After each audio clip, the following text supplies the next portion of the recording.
નમસ્કાર વિદ્યાર્થીઓ, ધોરણ 10 ની અંદર આપણે નવા ચેપ્ટરની અંદર ચેપ્ટર 4 દ્વિઘાત સમીકરણ, ચલો એનાથી પરિચિત થવાનું છે. Lecture number 1. સૌપ્રથમ નવું ચેપ્ટર હોય, બધાને ખ્યાલ છે કોરોના મહામારીને કારણે ચાલુ વર્ષે જે કાંઈ પણ પ્રકરણ હોય એમની અંદર અમુક મુદ્દાઓ છે તે દૂર કરવામાં આવેલા અભ્યાસક્રમમાંથી, અને ચાલુ વર્ષની અંદર જે મુદ્દાઓ રાખવામાં આવેલા એને પહેલા વિગત જોઈશું આપણે. સૌપ્રથમ 4.1 પ્રાસ્તાવિક માહિતી નોંધી લેજો બધા મેથ્સની અંદર કે ચાલુ વર્ષે આપણે આટલા મુદ્દાઓનો જ અભ્યાસ કરવાનો છે, અને અમુક જે મુદ્દાઓ રદ કરેલા એ પણ મેથ્સની અંદર ટીક કરી લેજો. 4.1 પ્રાસ્તાવિક માહિતી. 4.2 દ્વિઘાત સમીકરણ કોને કહેશું, કઈ રીતે દ્વિઘાત સમીકરણ નિર્મિત પામે એનાથી આપણે પરિચિત થવાનું છે. સાથે સાથે ઉદાહરણ પહેલું અને બીજું. સ્વાધ્યાય 4.1 બધા દાખલાઓની ગણતરી કરવાની રહેશે. સ્વાધ્યાય 4.2 એમના પણ તમામ મુદ્દાઓ એટલે કે તમામ દાખલાઓ આપણે ગણતરીમાં લેવાના બનશે.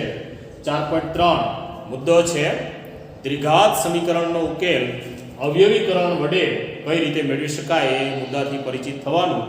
સાથે સાથે ઉદાહરણ 3, 4, 5 અને 6 ઉદાહરણો પણ ખાસ ગણિતની અંદર ટીક કરજો, જે આપણે પરીક્ષાલક્ષી બની શકે.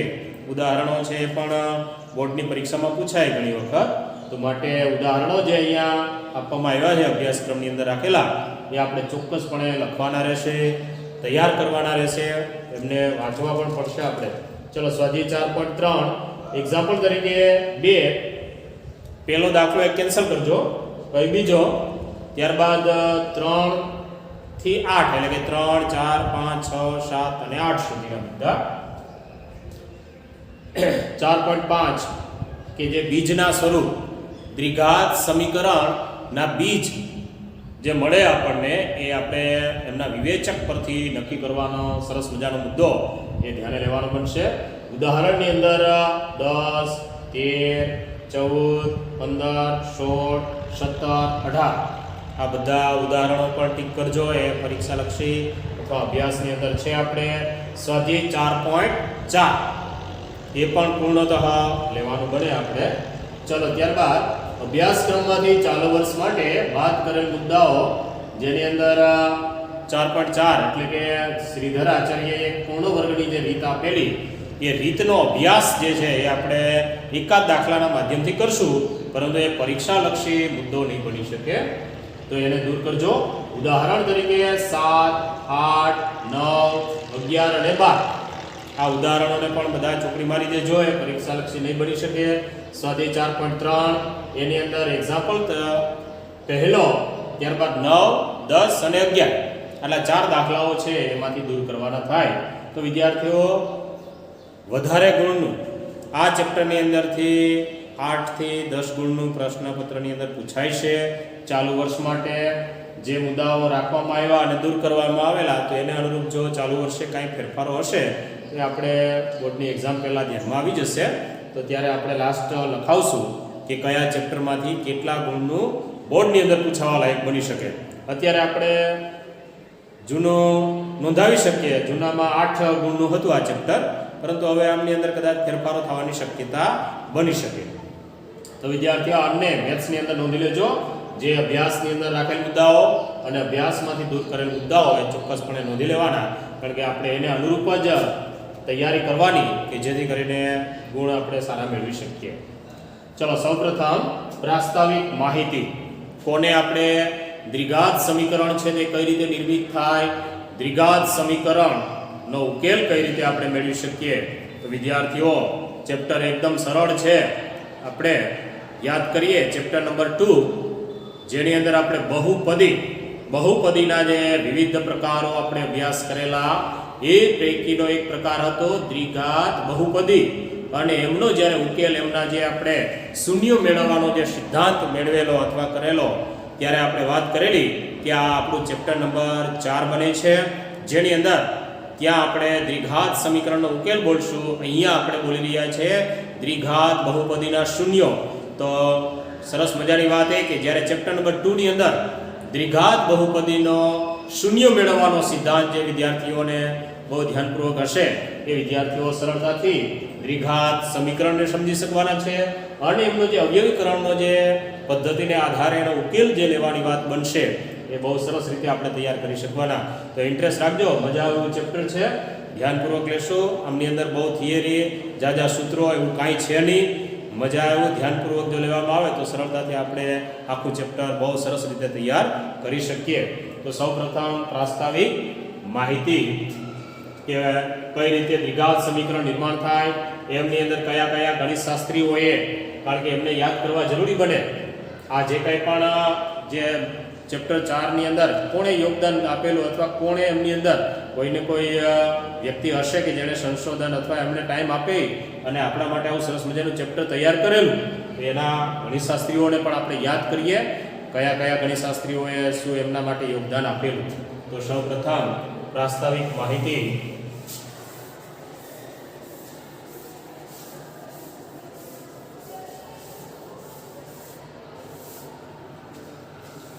ગણિતની અંદર પ્રાસ્તાવિક માહિતી આપવામાં આવી છે, વાંચન કરી શકો છો બધા.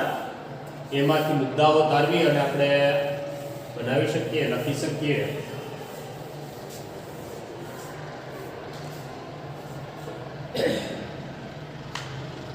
ચલો સૌપ્રથમ પ્રાસ્તાવિક માહિતીના ભાગરૂપે વિદ્યાર્થીઓ આપણે ચેપ્ટર 2 દ્વિઘાત એટલે બહુપદી, એની અંદર દ્વિઘાત બહુપદીથી બધા પરિચિત થયા. તો દ્વિઘાત બહુપદી બધાને યાદ હશે. p of x બરાબર ax² plus bx plus c. યાદ કરો બધા, એનું પ્રમાણિત રૂપ હતું કે જેની અંદર સૌથી મોટી ઘાત કેટલી હોય? 2. તો આપણે એમને દ્વિઘાત બહુપદી તરીકે ઓળખેલા અને એમની અંદર એક શરતનું પાલન થવું જોઈએ કે a is not equal to 0. શા માટે?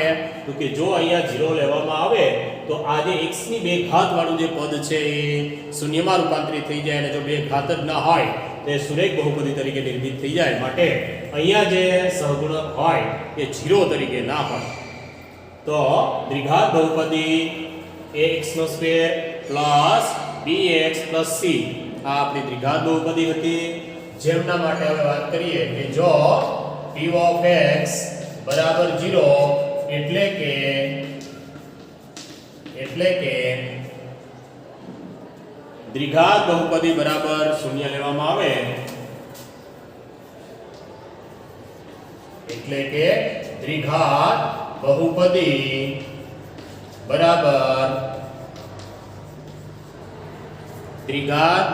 બરાબર 0 લેવામાં આવે. 0 લેતા દ્વિઘાત સમીકરણ બને છે.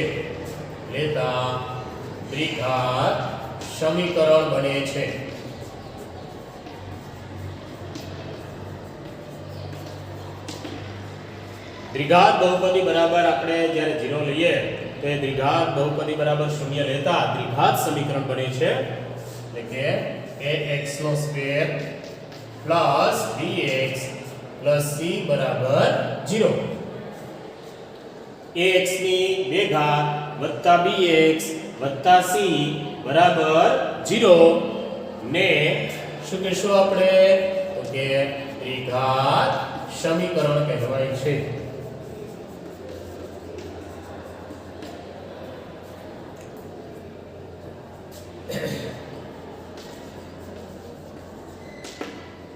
વિદ્યાર્થીઓ પહેલું જ્યારે સૌપ્રથમ આપણે એ ધ્યાનમાં લઈ લીધી વાત કે દ્વિઘાત સમીકરણ કોને કહેવાય. તો ચેપ્ટર નંબર 2 જેની અંદર આપણે દ્વિઘાત બહુપદી થી આપણે પરિચિત થયેલા એ દ્વિઘાત બહુપદીનું જે સ્વરૂપ ખરું આપણું ax² વત્તા bx વત્તા c એમના બરાબર આપણે જો 0 લેવામાં આવે તો જે સમીકરણ નિર્મિત થાય એ સમીકરણને આપણે દ્વિઘાત સમીકરણ તરીકે ઓળખવામાં આવે છે. તો વિદ્યાર્થીઓ હવે આ જે સમીકરણ નિર્મિત થાય એમની અંદર આ x તરીકે જે આપણે જોઈએ એ આપણો ચલ છે. a b અને c જે આપણા બિલોંગ્સ ટુ r મીન્સ કે આપણી વાસ્તવિક સંખ્યાઓ અને જેમની અંદર વાસ્તવિક સંખ્યાઓ પૈકી એ જે આપણે લેશું એ છે તે 0 નથી. 0 તરીકે લેવાનું નહીં. 0 સિવાયની કોઈ પણ વાસ્તવિક સંખ્યા છે તે એના સ્થાને હોય તો આ દ્વિઘાત સમીકરણ. ચલો સૌપ્રથમ આમનો વ્યવહારિક જીવનની અંદર ઘણા બધા દ્વિઘાત સમીકરણો નિર્મિત થયા, ત્યારે ગણિતશાસ્ત્રીઓને પ્રશ્ન થયો કે આમનો ઉકેલ કઈ રીતે મેળવી શકવો, કઈ રીતે આમની ગણતરી આપણે કરી શકીએ, અથવા ઘણા સ્થાનોએ આમનો ઉપયોગ છે તે આપણને જોવા મળશે. તો સૌપ્રથમ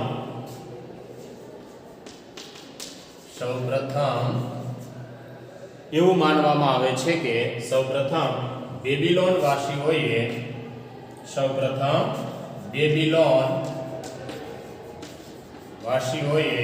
બેબીલોન નામનો દેશ છે, ત્યાંના લોકોને બેબીલોન વાસીઓએ દ્વિઘાત સમીકરણનો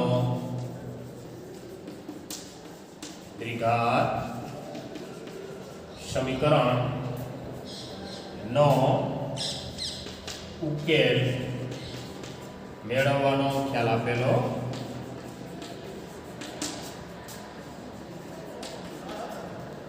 સૌપ્રથમ બેબીલોન વાસીઓએ દ્વિઘાત સમીકરણનો ઉકેલ મેળવવાનો ખ્યાલ છે તે બધાને આપેલો એવું માનવામાં આવે છે.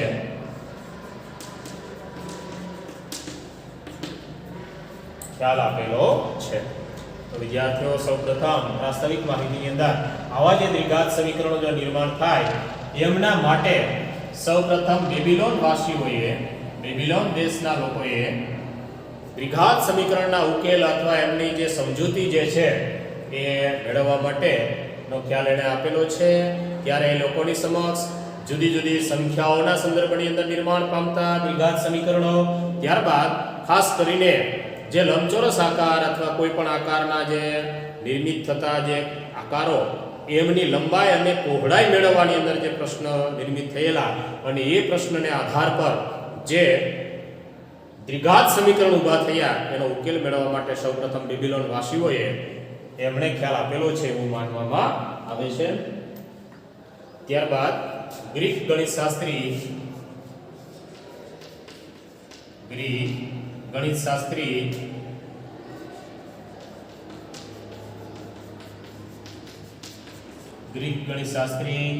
યુક્લિડે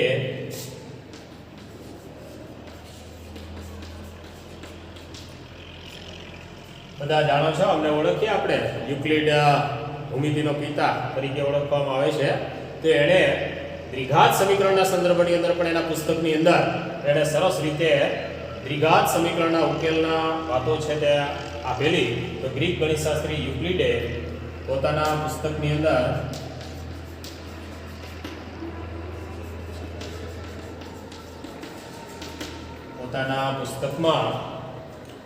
વિવિધ પ્રકારના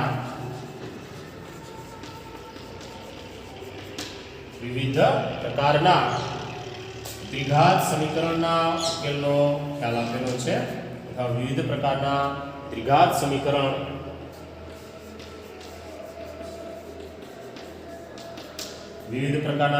સમીકરણો ઉકેલ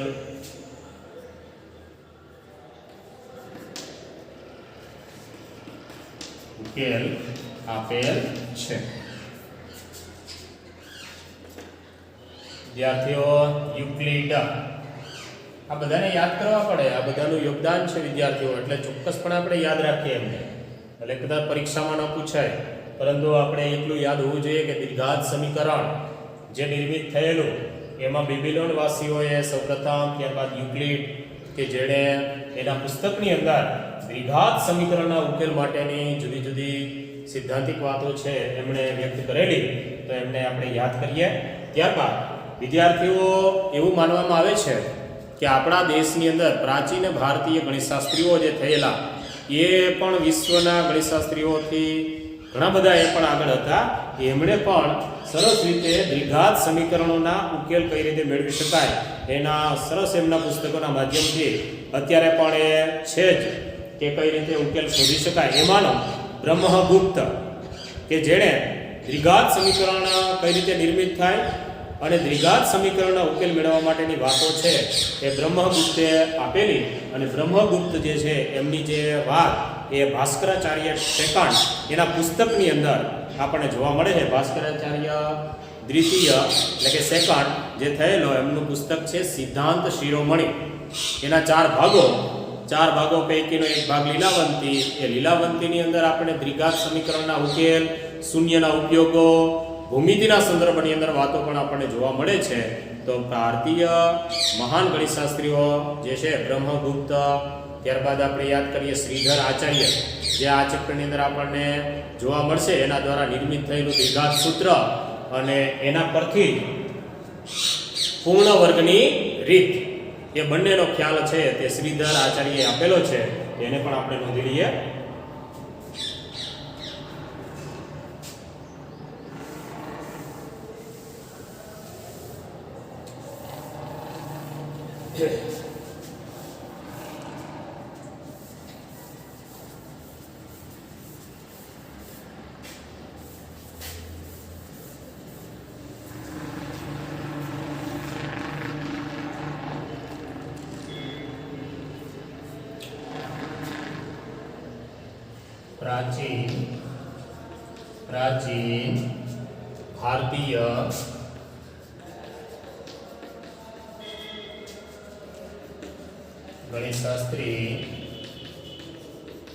પ્રાચીન ભારતીય ગણિતશાસ્ત્રી બ્રહ્મગુપ્ત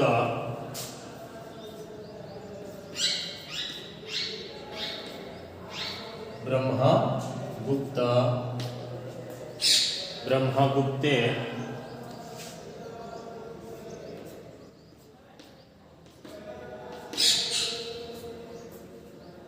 प्राचीन भारतीय गणितशास्त्री ब्रह्मगुप्ते द्विघात समीकरण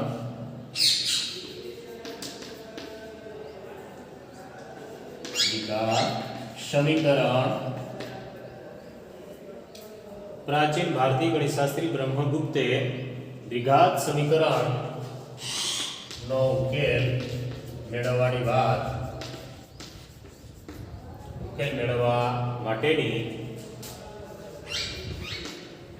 વિવિધ રીતો આપેલી છે.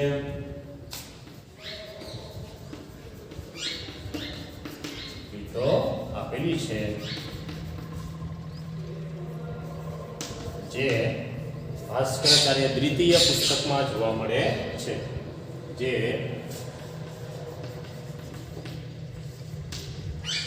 ભાસ્કરાચાર્ય દ્વિતીયના પુસ્તકમાં જોવા મળે છે.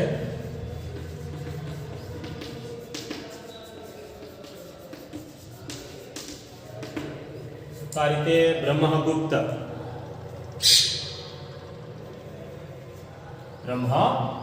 જે છે એણે પણ દ્વિઘાત સમીકરણના ઉકેલ માટેની સરસ રીતો વિકસાવેલી અને આપણે ભાસ્કરાચાર્ય દ્વિતીયના પુસ્તકમાં જોવા મળે છે. ચલો એ જ રીતે વિદ્યાર્થીઓ શ્રીધર આચાર્ય નામનો જે ગણિતશાસ્ત્રી થઈ ગયો, ભારતીય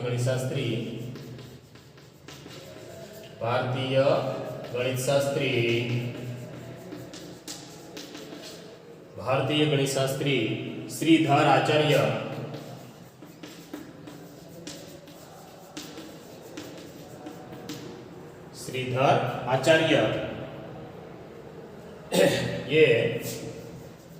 श्रीधर आचार्य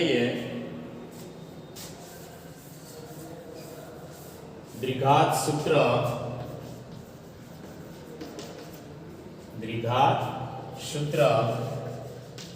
અને પૂર્ણ વર્ગની રીતે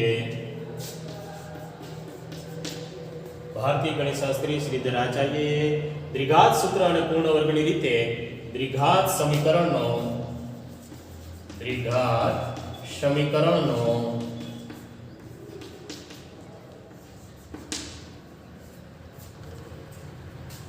ઉકેલ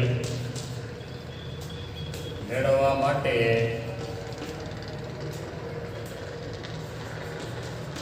નો ખ્યાલ આપેલ છે.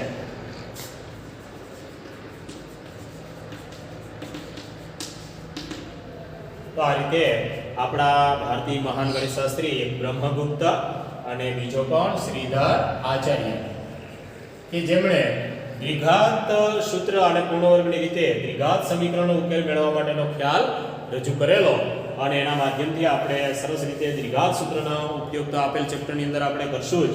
પૂર્ણ વર્ગની રીતે એ પણ એકાદ દાખલાના માધ્યમથી આપણે શીખવાનું એક ચાલુ વર્ષે કોર્સમાંથી કાઢેલું, પરંતુ આપણે એકાદ દાખલાના માધ્યમથી પૂર્ણ વર્ગની રીતે પણ કઈ રીતે દ્વિઘાત સમીકરણનો ઉકેલ લઈ શકાય એ આપણે સમજવાના. ચલો વિદ્યાર્થીઓ, ભારતીય ગણિતશાસ્ત્રીઓને પણ ચોક્કસપણે આપણે યાદ કરેલા યાદ રાખશું, બ્રહ્મગુપ્ત અને શ્રીધર આચાર્ય. ત્યારબાદ અરબનો એક મહાન ગણિતશાસ્ત્રી, અરબ ગણિતશાસ્ત્રી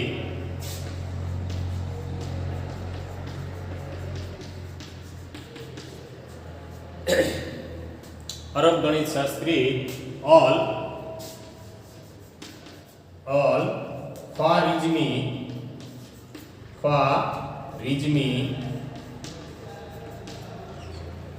અલ ખ્વારિઝમી અરબ દેશનો ગણિતશાસ્ત્રી અલ ખ્વારિઝમી, આણે દ્વિઘાત સમીકરણ માટે બહુ યોગદાન આપેલું છે વિદ્યાર્થીઓ, એટલા માટે એને પણ ચોક્કસ આપણે યાદ કરીએ. એના પુસ્તકની અંદર લોકો સમજી શકે એવા અલ ખ્વારિઝમીએ દ્વિઘાત સમીકરણના ઉકેલની સરસ મજાના જે સૂચનો આપેલા છે, અથવા એમના પુસ્તકની અંદરથી આપણને દ્વિઘાત સમીકરણના ઉકેલ મેળવવા માટેની રીતો છે તે જોવા મળે. તો અરબ ગણિતશાસ્ત્રી અલ ખ્વારિઝમીએ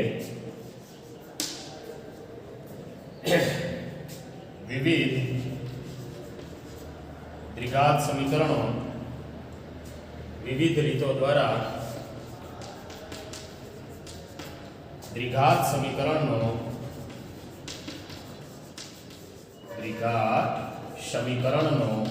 ઉકેલ મેળવેલો છે.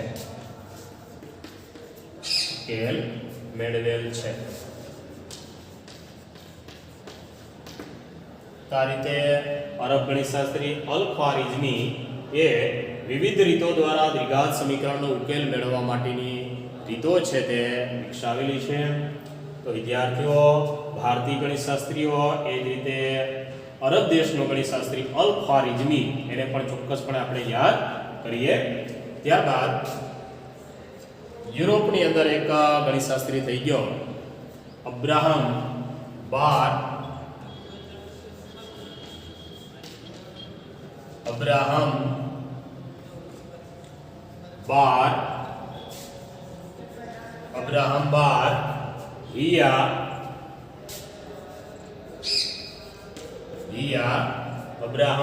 હિયા નાસી એ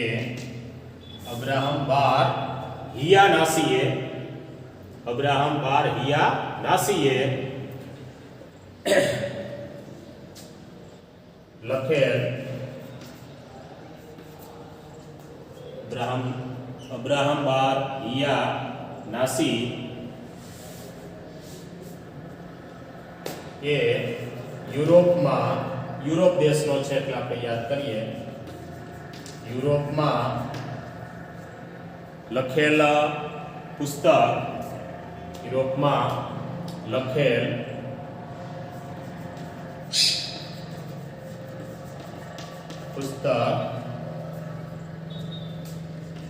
યાદ રાખીએ આપણે એમનું જે પુસ્તક છે લીબર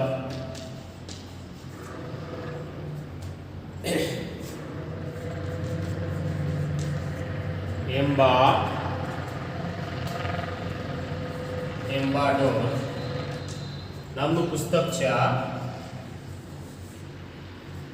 અબ્રાહમ બાર હિયા નાસી એ યુરોપમાં લખેલ પુસ્તક લીબર એમ્બાડોર માં ભિન્ન ભિન્ન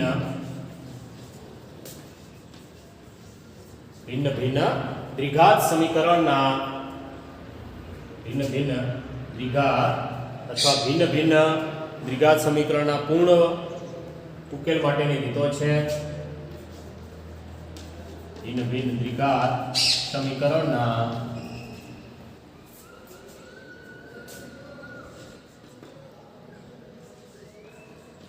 પૂર્ણ ઉકેલ માટેની રીતો છે.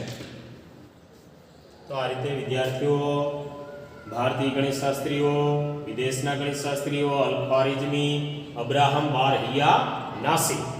તો આ રીતે આપણે ઘણા બધા ગણિતશાસ્ત્રીઓને આપણે યાદ કરેલા. સૌપ્રથમ બેબીલોન વાસીઓ, ત્યારબાદ તો કે યુક્લિડ, ત્યારબાદ ભારતીય ગણિતશાસ્ત્રી બ્રહ્મગુપ્ત, શ્રીધરાચાર્ય, ત્યારબાદ તો કે અલ-ખ્વારિઝમી અને અબ્રાહમ બાર હિયા નાસી.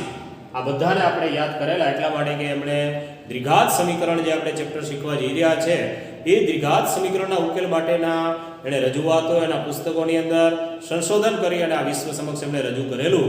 એ ચોક્કસપણે આપણે બધાને પ્રાસ્તાવિક માહિતીની અંદર આપણે યાદ કરેલા. ચલો હવે કઈ રીતે આપણું દ્વિઘાત સમીકરણ નિર્મિત થાય, એમની અંદર જે જોવા મળતી રાશિઓ કઈ એ તમામને આપણે ઓળખીએ, જાણીએ અને ત્યારબાદ આ બધાએ જે યોગદાન આપી અને જે એનો ઉકેલ માટેની જે વાતો કરેલી એ પણ આપણે સમજીએ. તો સૌપ્રથમ દ્વિઘાત સમીકરણ.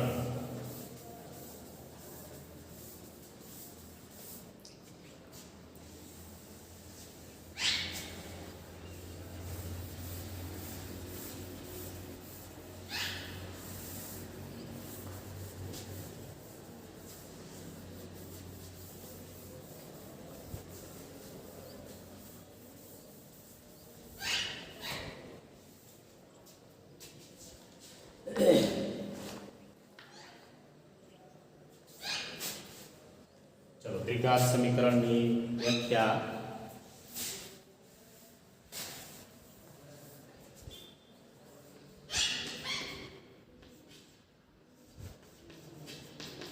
द्विघात समीकरण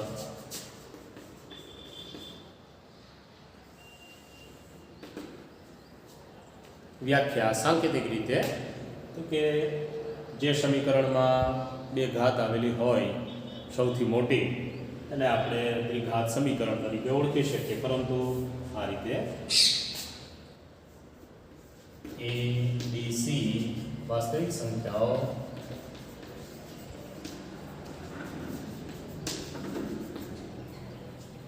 a b c વાસ્તવિક સંખ્યાઓ છે, પરંતુ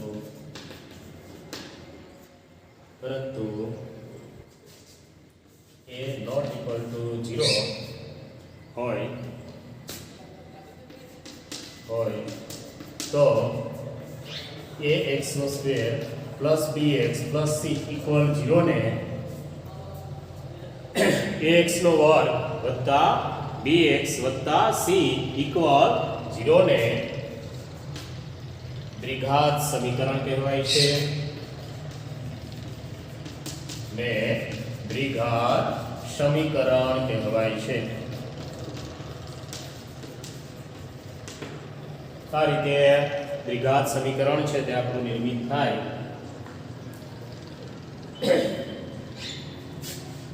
ચલો દ્વિઘાત સમીકરણનું પ્રમાણિત સ્વરૂપ.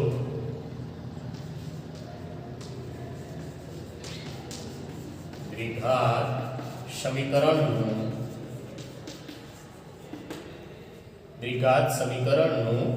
પ્રમાણિત સ્વરૂપ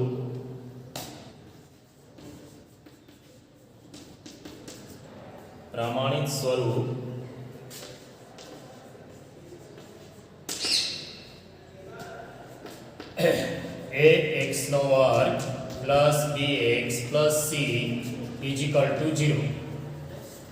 આમને આપણે યાદ રાખશું. ax નો વર્ગ વત્તા bx વત્તા c ઇક્વલ ટુ 0. આ આપણો દ્વિઘાત સમીકરણ. વિદ્યાર્થીઓ તમને કોઈ એમ પૂછે કે ભાઈ ચલો દ્વિઘાત સમીકરણને ગાણિતિક રીતે બોલો તો તમે ટોટલી યાદ રાખશો. આપણે આ ગુજરાતીમાં નોંધવામાં આવ્યું છે કે દ્વિઘાત સમીકરણ એને ગણિતની ભાષાની અંદર જો બોલવું હોય, કારણ કે ગણિત એક ભાષા છે, તો એને નિર્મિત કરી આપણે બોલવું હોય કે ax નો square plus bx plus c equal 0. આ થઈ ગણિતની ભાષા. તો એને આપણે ગુજરાતીમાં બોલીએ તો દ્વિઘાત સમીકરણ તરીકે ઓળખવામાં આવે છે. ચલો આમની અંદર જે આ ગાણિતિક ભાષાની અંદર જે નોંધવામાં આવેલું એમની અંદર જે જોવા મળતી રાશિઓ, તો એમની અંદર આપણે a, b અને c જોવા મળે. સાથે સાથે શું જોવા મળે છે તો કે x. તો x જે છે એ આપણો ચલ, અને ચલ માટેની વાત આપણે ચેપ્ટર નંબર 2 ની અંદર બહુ સરસ રીતે આપણે કરેલી કે જે ભિન્ન કિંમતો ધારણ કરી શકે તેવી સંજ્ઞાને ગણિતની અંદર ચલ તરીકે ઓળખવામાં આવે છે અને ચલને ઓળખાવવા માટે x y z આવા સંકેતોનો આપણે ઉપયોગ કરીએ છીએ. એમાં અહીંયા એક જ ચલ આપણે જોઈ શકીએ x નામનો, તો એ એક ચલ વાળું દ્વિઘાત સમીકરણ છે. ચલો જ્યાં ચલ તરીકે x abc વાસ્તવિક સંખ્યાઓ છે, abc એ વાસ્તવિક સંખ્યાઓ તરીકે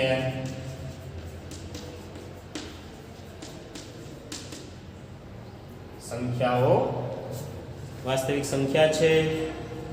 ત્યારબાદ a is not equal to 0. એ જ રીતે વિદ્યાર્થીઓ x વર્ગનો સહગુણક, આને પણ રાશિઓમાંથી ઓળખીએ આપણે, x વર્ગનો સહગુણક કયો બની જશે? a. ત્યારબાદ x નો સહગુણક તો કે b.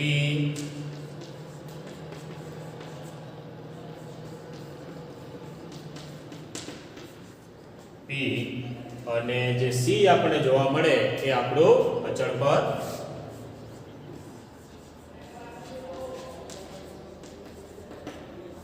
અચળ પદ તરીકે c. આ રીતે વિદ્યાર્થીઓ દ્વિઘાત સમીકરણ કઈ રીતે નિર્મિત થાય એનું જે પ્રામાણિક રૂપ છે એ ચોક્કસપણે આપણે યાદ રાખીએ અને એમની અંદર જે રાશિઓ જોવા મળે એ રાશિઓથી બધા પરિચિત થઈએ તો સરળતાથી આપણે દ્વિઘાત સમીકરણો હવે બનાવી શકવાના છીએ. અને કોઈ સમીકરણ હોય એ દ્વિઘાત સમીકરણ છે કે નહીં એ પણ આપણે ઓળખી શકવાના, કારણ કે આની સાથે એને સરખામણી કરવાની વાતથી આપણે હવે કે ax² + bx + c = 0 એની સાથે જો સુસંગત થતું કોઈ પણ સમીકરણ હોય તો એ દ્વિઘાત સમીકરણ છે, જેની અંદર સૌથી મોટી ઘાત કેટલી જોવા મળે છે? 2. અને a b અને c વાસ્તવિક આ ચલ તરીકે છે. ચલો ઉદાહરણ એકાદ બનાવવું હોય તો બનાવી શકીએ આપણે. abc વાસ્તવિક સંખ્યાઓ આપણી પાસે ધોરણ 9 ની અંદર ભણી ગયા આપણે. ઘણો બધો વાસ્તવિક સંખ્યાનો એક મોટો કોથળો ભરેલો છે, એમાંથી અંકોને કાઢવાના છે આપણે. એ અંકોને કાઢી અને ક્યાં મૂકશું? a b અને c ના સ્થાને. જે તમારી પાસે અંકોનો ભંડાર કોથળો મોટો ભરેલો છે બધા આપણે સંખ્યાઓથી પરિચિત ખરા. સમય ને અસમય ને બધી જ સંખ્યાઓ આપણી પાસે છે. તેમાંથી સમય સંખ્યાઓ લ્યો, અસમય સંખ્યાઓ પસંદ કરો, તો a b અને c ના સ્થાને મૂકી અને આપણે દ્વિઘાત સમીકરણ છે તે નિર્મિત કરી શકીએ. ચલો એક ઉદાહરણ બનાવું છું. એના સ્થાને 5 ચલ તરીકે એનું a, b ના સ્થાને પસંદ કરું છું -3x અને c ના સ્થાને પસંદ કરું છું 7. ચલો શું કરેલો અહીંયા? a ની જગ્યાએ 5 મૂકેલા, b ની જગ્યાએ -3 મૂકવામાં આવ્યા છે અને c ના સ્થાને કેટલા મૂકવામાં આવ્યા છે? 7 = 0. ચલો આ બની ગયું આપણું દ્વિઘાત સમીકરણ. તો વિદ્યાર્થીઓ આ રીતે તમે પણ ઘણા બધા ઉદાહરણો તૈયાર કરી શકવાના. સરસ રીતે a b અને c ના સ્થાને તમારે જુદું જુદું મૂકવાનું છે. જો આ ઉદાહરણની અંદર અહીંયા a ની જગ્યાએ મેં 5 મૂક્યા છે, b ની જગ્યાએ -3 અને c ના સ્થાને 7. વ્યાપકની સાથે સરખામણી કરીએ એટલે a = 5, b = -3 અને c = 7. તો આ રીતે દ્વિઘાત સમીકરણ છે તે આપણે ઘણી બધી સંખ્યાઓ વાસ્તવિક સંખ્યાઓ લઈ અને ઘણા બધા એટલે કે અસંખ્ય દ્વિઘાત સમીકરણો છે તે નિર્મિત કરી શકીએ ખરા. તો વિદ્યાર્થીઓ આ ચેપ્ટર છે, મજા આવશે. આગળના લેક્ચરની અંદર દ્વિઘાત સમીકરણ બનાવતા શીખી ગયા, ફરીવાર પાછું એને તાજું કરશું આપણે અને ત્યારબાદ એને ઓળખવાની વાતોની અંદર જવાનું. અને દ્વિઘાત સમીકરણ છે એને બે રીતે વ્યક્ત કરી શકીએ આપણે. એક આ રીતે સંખ્યાઓના માધ્યમથી અને બીજું એક આપણે વર્ણનાત્મક શબ્દો દ્વારા નિર્મિત થયેલી વાત, એ વાત સિદ્ધાંત એટલે કે જે લખવામાં આવેલું જે વાક્ય છે એ વાક્ય ઉપરથી આપણે આ રીતે એને સંખ્યાત્મક રીતે આપણે નિર્મિત કરતા શીખવાનું છે. ચલો આગળના લેક્ચરની અંદર દ્વિઘાત સમીકરણનો સંદર્ભ છે એને આગળ વધારશું.